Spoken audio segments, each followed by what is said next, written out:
Assalamualaikum, selamat datang kembali di channel ini guys. Kali ini saya akan kembali untuk meluruskan pengajaran dari Ustadz Kainama guys. Kali ini Ustadz Kainama berusaha untuk membuktikan bahwa Yesus bukan Tuhan. Lalu caranya bagaimana? Caranya adalah dengan mengejek pengakuan iman rasuli. Dengan mengatakan, loh ini Yesus kan naik ke surga, duduk sebelah kanan Allah. Di sebelah kanan, berarti sebelah kirinya adalah Allah. Berarti Yesus bukan Tuhan dong. Wah, ini logika yang seperti ini, dia pasti tidak mengerti tentang Alkitab dan tentang sejarah pengakuan iman rasuli. Tapi ya, bagi saya wajarlah. Mungkin beliau ini salah paham atau gagal paham tentang iman Kristen. Jadi wajar aja kalau beliau ini pada akhirnya mualaf ya guys ya. Oke, kita langsung aja nonton videonya supaya lebih jelas lagi guys. Bentar lagi habis. Duduk di sebelah kanan Allah. Duduk di sebelah kanan Allah. Orang Kristen sampai detik ini bilang Yesus Tuhan, Tuhan Yesus, Tuhan Yesus. Nah dia duduk di sebelah kanan Allah. Yang baik, duduk di sebelah kanan Allah. Katanya dia Allah. Dan dia duduk di sebelah kanan Allah. Ini Allah yang mana? Orang Kristen bilang Yesus Tuhan, Yesus Tuhan Juru Selamat.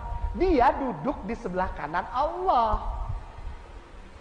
Ini gimana ini saudaraku tersayang, tercinta ini. Nanti kalau ngomong begini saya dimarahin lagi. Yesus duduk, Tuhan di sebelahnya.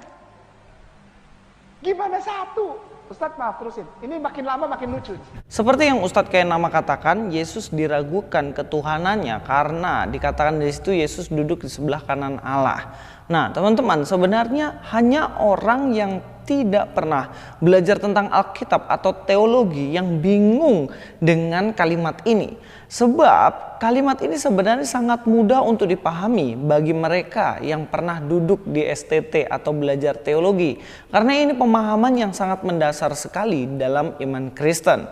Lalu bagaimana kita bisa melihat ayat ini justru menunjukkan bahwa Yesus adalah Tuhan. Jadi bukan alih-alih menunjukkan Yesus bukan Tuhan, justru kalimat ini menunjukkan bahwa Yesus Tuhan. Ada beberapa argumentasi yang ingin saya sampaikan. Teman-teman ikuti sampai akhir supaya paham dengan baik. Yang pertama, kita harus memahami terlebih dahulu arti dari kata duduk di sebelah kanan Allah Bapa. Kata duduk di sini berasal dari bahasa Yunani katiso yang memiliki makna ganda. Maknanya dua, tapi ya tergantung konteksnya. Sekali lagi, kata duduk bisa berarti beberapa hal, tetapi tergantung kalimatnya apa dan konteksnya apa. Yang pertama, makna literal. Berbicara mengenai makna literal dari kata duduk atau katiso ini, maka kata duduk ini berarti benar-benar duduk di sebuah tempat atau di atas benda atau di atas sesuatu. Kita benar-benar duduk di situ. Kayak saya duduk di atas keramik. Bisa juga teman-teman yang di rumah lagi nonton juga duduk di atas meja atau duduk di atas kursi, duduk di atas mobil, duduk di atas benda apa, terserah aja. Atau misalnya Ustadz Yahya Waloni duduk di atas kursi kafir. Nah itu secara literal maknanya seperti itu. Dalam Matius 5 ayat 1 dikatakan ketika Yesus melihat orang banyak itu naiklah ia ke atas bukit dan setelah ia duduk datanglah murid-muridnya kepadanya.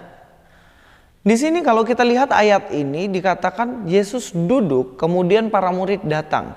Di sini kita tidak bisa artikan sebagai makna kiasan karena kata duduk ini hanya kita bisa artikan dengan makna literal. Yang artinya Yesus benar-benar duduk di atas sesuatu. Mungkin dia duduk di atas tanah, mungkin dia duduk di atas batu atau lain sebagainya. Karena memang kalimatnya menunjukkan tentang Yesus yang benar-benar duduk. Lalu apakah duduk di sebelah kanan Allah bisa dimaknai dengan kata duduk secara literal ini? Ya belum tentu dan mungkin saja tidak. Tapi ada makna yang kedua yaitu makna secara figuratif, makna secara kiasan mengenai kata duduk ini. Kata duduk bisa berarti seseorang yang berkuasa atas sesuatu. Contohnya seperti ketika ada Belanda yang menjajah Indonesia 365 tahun. Maka kalimat yang cocok kita bisa memakai kalimat seperti ini. Belanda menduduki Indonesia selama 365 tahun sebelum pada akhirnya Jepang menduduki Indonesia. Lalu apakah kata duduk di sini kita bisa artikan sebagai Belanda duduk, benar-benar duduk di atas kursinya Indonesia begitu? Ya enggak, karena secara kalimat ini tidak bisa kita maknai secara literal, tapi maknanya adalah secara kiasan yang artinya Belanda berkuasa atas Indonesia 365 tahun. Dalam Kejadian 22 ayat 17, maka aku akan memberkati engkau berlimpah-limpah dan membuat keturunanmu sangat banyak seperti bintang di langit dan seperti pasir di tepi laut, dan keturunanmu itu akan menduduki kota-kota musuhnya. Perhatikan di sini bagaimana keturunan Abraham tuh akan menduduki kota-kota musuhnya. Bukan berarti keturunannya Abraham duduk semuanya di kota-kota musuh, enggak, tetapi menguasai kota-kota dari musuhnya.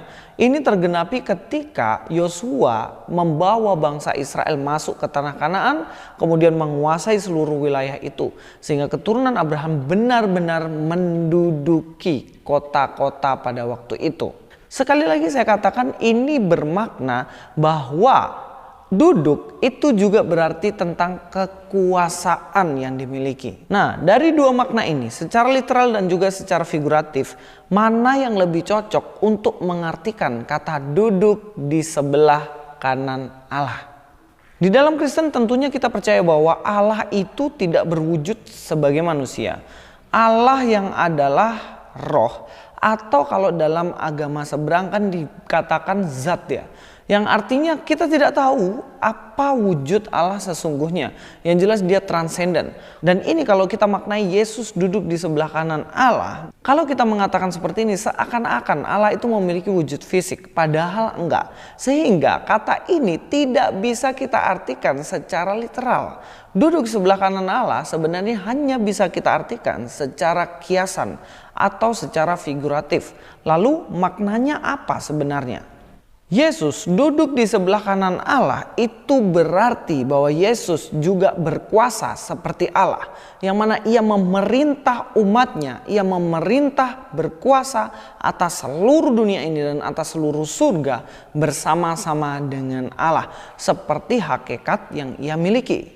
Dengan demikian kita tahu bahwa duduk sebelah kanan Allah bukan berarti secara fisik benar-benar duduk, tetapi ini menunjukkan tentang kedudukan posisi Yesus yang sama dengan Allah, sebab dia adalah Allah Anak, bukan Allah Roh Kudus, bukan Allah Bapa, tetapi memang sehakikat dengan Allah Bapa dan Allah Roh Kudus, sehingga ia layak memerintah itu loh. Matius 28 ayat 18, Yesus mendekati mereka dan berkata, "Kepadaku telah diberikan segala kuasa di surga dan di bumi." Dikatakan di sini Yesus memiliki kuasa atas surga dan bumi, sehingga ketika dia naik ke surga, dia bertahta kembali untuk memerintah segala isi dunia ini bersama-sama dengan Allah Bapa tentunya. Kalau kalimat ini atau ayat ini dipakai Ustadz Kainama untuk mengejek, Yesus bukan Tuhan. Justru Ustadz Kainama keliru besar. Justru ayat ini menunjukkan tentang kesetaraan Yesus dengan Allah Bapa, sehingga ia layak untuk memerintah umatnya seluruh dunia, seluruh semesta ini. Sekarang pertanyaan saya, adakah nabinya Ustadz Kainama yang berani mengatakan bahwa dirinya bertahta bersama dengan Allah? Ada yang berani berkata seperti itu? Saya jamin tidak berani. Karena hanya Yesus saja yang bertahta di tahtanya yang luar biasa itu, sebab dia adalah Allah Anak.